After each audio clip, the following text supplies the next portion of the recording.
Hello and welcome to another video tutorial here on understanding body language, liars, cheese and happy feet. Hope everyone's okay and having a good Thursday. It's almost Christmas Day and there are all our lovely presents underneath the tree. So I'm looking forward to opening them on Sunday and seeing what they are. So the video I've got for you today is why do killers speak out? So what we've got here is a selection of interviews from people who have been found guilty in a court of law of murder. So we're going to have a look at some of the interviews and then just decode some of the behaviour seen and see if it's related to deception in any way. So we're going to start the video and then we're going to pull apart the interview and have a look at some of the behaviour. So the first one is Scott Peterson, who was convicted of murder 23 months after this interview. So let's have a look. At this point, unfortunately, it has reached a point where suspicion of me is keeping people from searching for Lacey. It's lost that. They're focusing on me. We need to ask people when was the last time they really thought about Lacey missing as opposed to when they've thought about the suspicions that swirl around me currently. It's important that we get people out there looking for Lacey again. There's some very simple things. Obviously, yes, I had a romantic relationship that was inappropriate and unfair to a lot of people. Okay, so let's pause it there. Now, did you spot anything deceptive throughout that statement? Chances are you'll probably say no. However, let's have a look-see at the behaviour scene. So the first thing that I noticed At this point, within 5-10 seconds a point where suspicion of me is eye contact. He doesn't break eye contact with the interviewer. He stares her down. So what happens with people who lie is they'll try and increase their eye contact because they believe it's a sign of truthfulness. So what they'll try and do is stare you directly in the eye, like he's doing, and avoiding breaking the eye contact. So that's the first thing. But eye contact and eye direction, like up and left, up and right, NLP, are not related to deception in any way. So we can disregard that particular cue. We can see it's a sign of potential intimidation. However, it's not associated with deception. Another thing that people seem to look at is that, which is called an adapter or a self-adapter. Now, self-adapters are placed around the mouth, which make it us, the audience, makes it difficult for us to comprehend what's being said. It interrupts his vocals. So this is a self-adapter. Now again, this is not associated or related to deception in any way. This can be perceived as a sign of stress. Okay, so there we go. So you might have had an itch. So what he's doing there is he's silently doing what Chris Brown did by placing the hands over his mouth in almost like a shh motion. So potentially, psychologically, he knows what he's saying isn't true, and that's why he's placing his hand just over his mouth, just like that.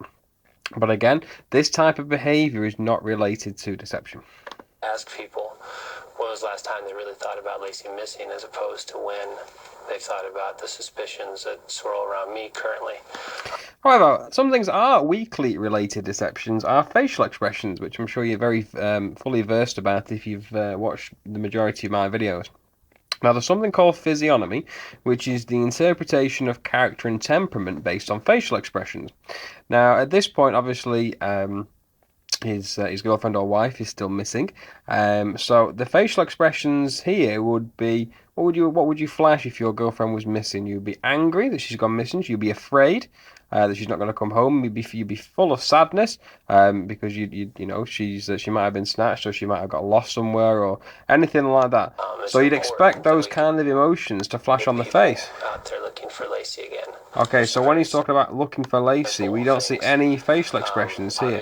Again, he's very stoic and he continues with the direct eye contact. So physiognomy and facial expressions and fake smiles do have a weak association with deception, which we can see here. So what he's talking about is not necessarily feeling facially. I had a romantic relationship that was inappropriate and unfair to a lot of people. And I apologize to everyone involved in that, to all of the families. It had nothing to do with Lacey's disappearance. Okay, and the use of the past tense word had there as well, which is interesting. Now, basically, Lacey is still missing at this point in the interview. It had nothing to do with Lacey's disappearance. So it had nothing to do. So again, the use of a past tense term, okay, not the best start for this chap here, because that automatically starts your warning sign signal. So why is he talking in the past tense when this is an ongoing investigation? Things should be in the present tense. But one thing that is associated with deception, is we start this back again, is the lack of animation we see from this guy. Now, research has suggested that with increased cognitive load, i.e. thinking, it decreases behavioural animation because it inhibits movement. If you're desperately trying to create something or think about something that's never happened, your behavioural animation will decrease. And that's what we can see here. It doesn't make any gestures. The only movement we see is via the head. We do see a self-adaptive which is not related to deception, but the lack of animation, the lack of illustrators, the decrease in illustrators is slightly linked to deception. There's some very simple things. Obviously. So even though we've got the ground truth with this video, because he's been found guilty, this is what this video is, why do killers talk at. This guy has been found guilty, so we can break down this this video a lot better because we know the ground truth. I had a romantic relationship that was inappropriate and unfair to a lot of people. Okay, so let's continue watching. Let's see if we can spot anything out. So again, the good thing when you're looking for people who you think are being deceptive is not necessarily start looking for signs of deception, because then you'll start to have what's called a lie bias. Whereas if you think you've seen something that as you think is remotely associated with deception, you'll start seeing other behaviours that you think or perceive are deceptive, and you'll start jumping to the wrong conclusions. So you'll start thinking that everything this person does is deceptive, where it's not necessarily the case. How liars get away with the lies is when they embed a lie into an otherwise truthful statement. Let's say, for instance, this guy wants to cover up his whereabouts last Saturday, for instance. All he's got to do, if he wants to, is just recite the information he did on Friday, but just change the day. People like myself and other body language people like to break down and analyse statements and see how they mix and match up and look at the grammar used. But if he's talking about something that's actually happened, we can't do that. But that's what we've got to look for. We've got to look for signs of increased cognitive load, i.e. if he's thinking hard. Is he spending a lot of time trying to create his answers? So let's continue. All the families. It had nothing to do with Lacey's disappearance. So we've got the past tense terms there. She knows how much she's not. Be strong, and we're working to get you home. That's one of the things. Okay, so the signs of sadness start to come in now. Okay, so we can clearly see that. So let's just scoot back here to where we were just about to go. No, God, definitely not. That's the one thing we have. Okay, so let's have a look. It had nothing to do with Lacey's disappearance. Okay, so again, we've got the past tense terms there. Okay, so here we go. So physiognomy, interpretation of character and temperament. Now we've got the sadness coming in here. Be strong, and we're working to get you home. Okay, something that isn't necessarily related to deception. I don't think you can see it on this video, but he's got no pupil dilation. His pupils are extremely constricted. Now, often when we cry, our pupils massively dilate. Sadness. But we don't see that here. Thanks. You haven't given up. No, God, definitely not. That's the one thing we have. Okay, so again, we're seeing little snippets here. Every day it's more and more difficult. Okay, so he's struggling here. Imagine how difficult it must be for her. So please, volunteers, anything possible, help us. Thanks, I get it. Okay, now what we see here is a brief display of contempt. And that is the only asymmetrical facial expression we can make. Watch it again here. Okay, and so 1 minute 42. And there we go. So we see a flash of contempt here. Now this could be with something called duping delight. There is a slight relationship between contempt and delight. If you want to check out that, check out Paul Ekman's work. And that's where he's feeling internal delight that he's getting away with this. So he's showing us silently here with this particular facial expressions that he's feeling happy that what he's talking about, other people are believing this. So that is possibly why he's flashing that particular facial expression there. We can also see that particular facial expression engages the zygomatic major here, which is in relation to smiling. Obviously, a true smile is called a Duchenne smile, and it engages the orbicularis oculi at the corner of the eye, which we don't see, obviously, because it's not a true and felt smile. However, we can see one side here, which is zygomatic major, does play a role in contempt. It's one of the two muscle groups used. Okay, so we can clearly see that there. Okay, so going back throughout that video, we can see certain other elements of attempted behavioural control. Again, that's why he reduces animation. So either we've got increased cognitive load, not allowing him to move because he's having to think hard, or he's having increased behavioural control where he reduces his animation because he doesn't want to show signs that he's nervous about anything, because that will give his game away. So that's that video taken care of. So the next video we've got here. I'll have to be edgy. Thank you.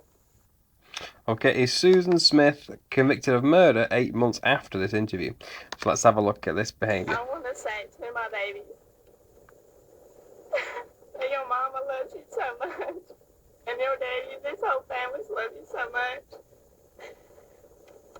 And you guys have got to be strong. Hey, I mean, they've got it. Okay, now we only see, literally 10 seconds of interview there. However, the thing I noticed then again is physiognomy.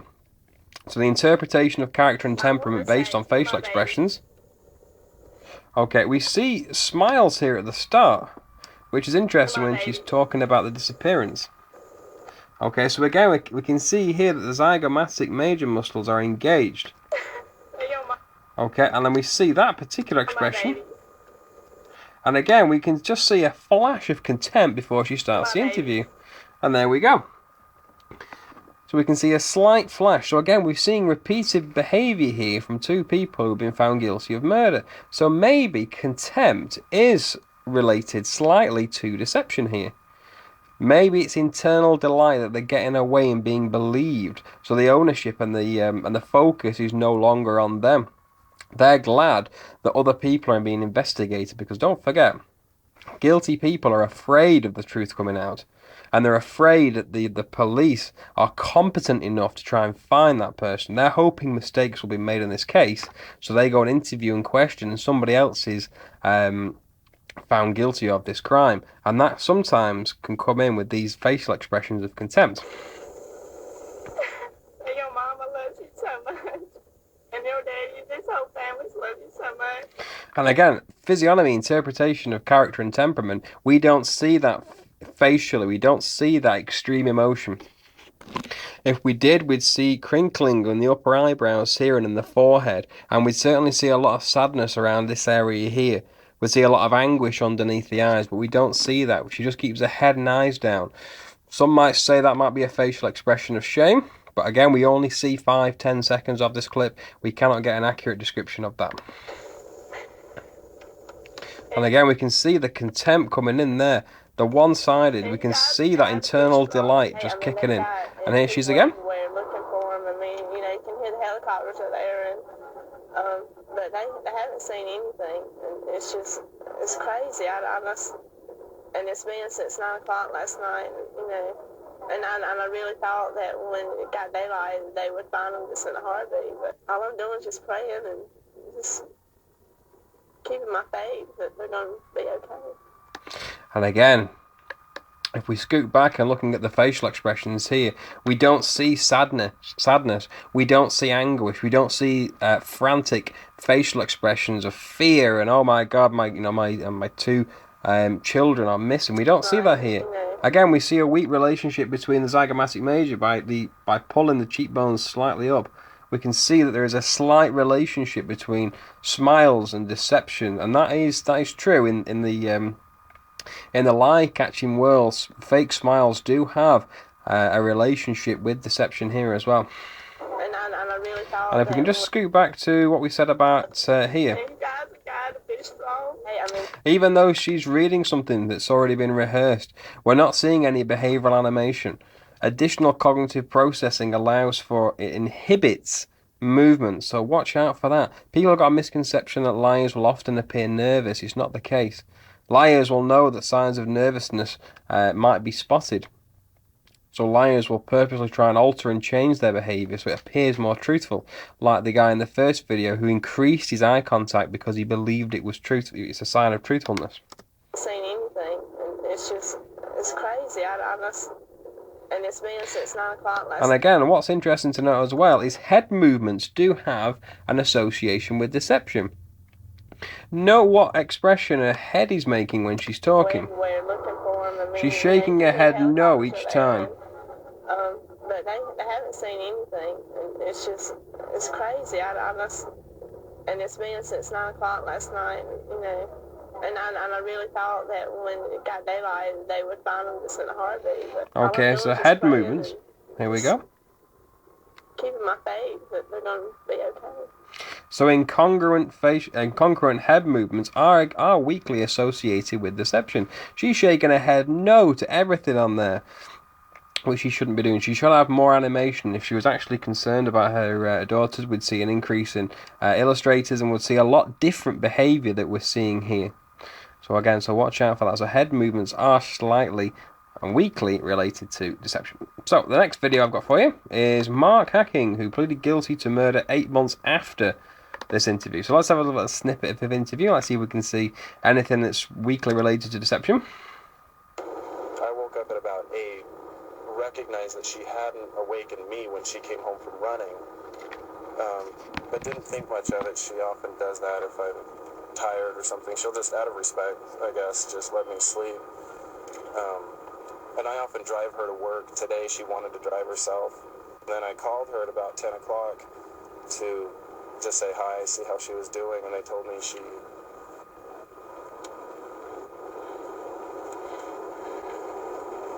So she went back to work. She never made it in this morning. Okay, so let's just have a look at this particular... This type of behaviour is a little bit hard to decode. And I often drive her to work. Today she wanted to drive herself and awaken me when she came home from running. Okay, so again, we're looking for signs of increased cognitive load. So just watch this video back and see if you can spot if this guy is having to really think about his answers. Let's just watch it again. I'm just going to let you watch the whole thing. Just ask yourself, is this guy having to really focus on trying to think about what happened? I woke up at about 8, recognized that she hadn't awakened me when she came home from running, but didn't think much of it. She often does that if I'm tired or something. She'll just, out of respect, I guess, just let me sleep. And I often drive her to work. Today she wanted to drive herself. Then I called her at about 10 o'clock to just say hi, see how she was doing, and they told me she... to just say hi, see how she was doing. Okay, so what we can see here, there's not much to decode in this particular one. We do see signs awakened me when she came home from running. of that he's having to try and think hard because of his lack of behavioural animation. Does that if I'm tired or something. She'll just, out of respect, I guess, just let me... So I'd be jumping all over that. If I was investigating this case, I would note his decreasing movements again. Sleep. And I often drive her to work. Today she wanted to drive herself. Then I called. And again, this is an example of potentially this whole story actually happened. Because what liars like to do is talk about things that actually happened, conceal the truth or the murder, and then go back to what actually happened. So what actually talking about actually happened. Okay, and especially in a written statement this guy gives, an example of this would be a text bridge, where somebody will tell the truth to a certain point, and then just jump over the bit of the murder, and then go back to exactly what happened. So potentially what this guy's talking about here... 10 o'clock to just say hi, see how she... Exactly happened. So what we're looking for here, if we just scoot back to what we've just come from here... their way out of things. Whoops. Why would they do it? Okay, there we go. Think So, much of it. She often does that if I'm tired or something. She'll just, out of respect, I guess, just let me sleep. okay, so let me sleep. And I often drive her to work. Today she wanted to drive herself. Okay, so obviously we've got a time delay between when this chap was asleep, because he didn't wake him up. Just out of respect, I guess, just let me sleep. Let you sleep. Okay, so obviously the text bridge is between when he woke up. At about 10 o'clock. So obviously potentially that could be when the murder was committed, because we see a time delay between when he got up and then when he offered to drive her to work. Just say hi, see how she was doing. And she never made it into work, obviously. So there we go. But again, with the facial expressions here, we see a down to flash to sadness. Sorry, she even got to work. She never made it in this morning. Okay, and there we go. So we can see that particular facial expression there as well. So there we go. So we've done 3 videos there of these well, killers who have been found guilty in a court of law. We see this chap here, just to scoot back, we can see a decrease in animation, which is associated with deception with increased cognitive demand. We see an increase in eye contact, which is not necessarily related to deception, but we can see clearly here his increased eye behaviour. We see a self-adapter, which is not related to deception. The next video we've got for you here as well is that lady here. Again, what we said about interpretation of facial expressions and emotion. We don't see that apart from that little bit there. So let's just watch that back again. We also see in 2 of these videos is that particular facial expression of contempt. So potentially there is an association with deception with contempt, or an internal feeling of delight. We can see that in this particular video here, and in this video here we probably see an example of an embedded lie. We can see with this guy here, not that video obviously, the other one where they start analysing it. With this guy here, we probably see an example of an embedded lie where he starts talking about what actually happens, he covers up the actual lie itself, and then he goes back to a truthful story. He probably did actually ring his wife at work, but he knew that he would get away with that because it looks like he had nothing to do with it. So there you go. So that's how you spot deception. But the good thing about this is the ground truth's already been established. So we can pick apart these videos a lot more easily than if we just see someone talking on the street or appealing for information. Then again, it becomes quite difficult. So these analysis videos are excellent. So take heed of these. Have a look at the behaviour and see if you can spot them when you see other high-stakes lies. Obviously, the behaviour we see here is an association with murder. However, these types of behaviour can be found in your everyday aspect of daily life when you're dealing with high-stakes lies. So if you've got anybody out there who you suspect is like having an affair, or theft at work, things like that, look for these particular signs, because these have got science behind them. These cues have got research embedded into them as well. So looking for deception is quite difficult, but look for signs of increased cognitive demand. Look for signs that they're having to really think hard about their answers. There are more verbal cues to deception than non-verbal, so watch out for that one. So with that in mind, if you'd like to join my body language page, all you've got to do is just click Understanding Body Language, Liars, Cheats and Happy Feet, which is my page here. That's me. That's my page. Or you can find me on Twitter, which is @BodyLanguageUK. Send me a message, let me know how you're getting on.